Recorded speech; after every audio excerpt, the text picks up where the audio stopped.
गांव पहुंचने के बाद बच्चों के खरीदे हुए खिलौने का क्या हाल हुआ, आओ अब वो जानते हैं। मीना के पास चलते हैं सबसे पहले। मीना को सुनहरी बालों वाली गुड़िया देखकर उसकी छोटी बहन गुड़िया पर झपट जाती है और इसी छीना झपटी में गुड़िया की एक आंख और आधे बाल शहीद हो जाते हैं।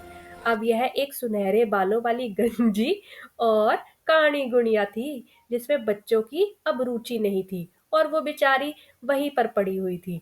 और वैसा ही हाल टीनू के वकील का भी हुआ।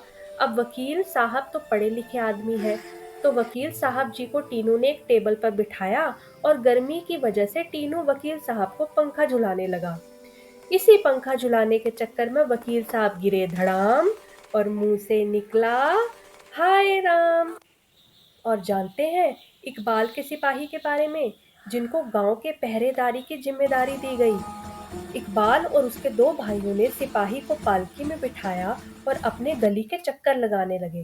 जागते रहो, जागते रहो। पर होनी को तो कुछ और ही मंजूर था। बेचारे सिपाही जी ठोकर से नीचे आ गिरे और अपनी टांग तुड़वा ली।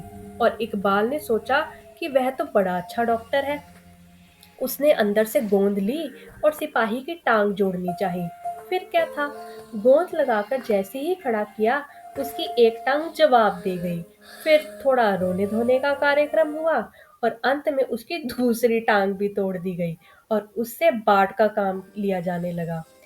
और इन सब के बीच दोस्तों, सोनू बहुत खुश था क्योंकि उसने अपने दादी के लिए एक चिमटा लिया था ताकि उसके हाथ ना जले। जब सोनू घर पहुंचा तो उसके दादी ने उसे गले लगाया और पूछा कि आज तुमने क्या क्या खाया सोनू।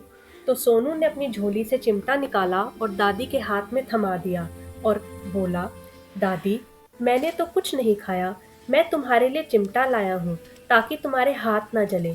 दादी की आंखें भर आई और वह सोनू को गले लगाकर फूट फूट कर रोने लगी और सोचा कि इस छोटे से बच्चे ने अपनी लालसा को कैसे काबू किया होगा। जब सभी बच्चे मिठाई खा रहे थे, खिलौने खरीद रहे थे, तब भी मेरे बारे में ही सोच रहा था। इस कहानी की सबसे विशेष बात क्या है बच्चों, कि आज बूढ़ी दादी छोटी बच्ची बन गई थी और सोनू बूढ़ा सोनू बन गया था, जिसने अपनी छोटी बूढ़ी दादी के लिए अपनी इच्छाओं का त्याग कर दिया। तो बच्चों, कैसे लगी ये कहानी? ये कहानी बहुत मनमोहक थी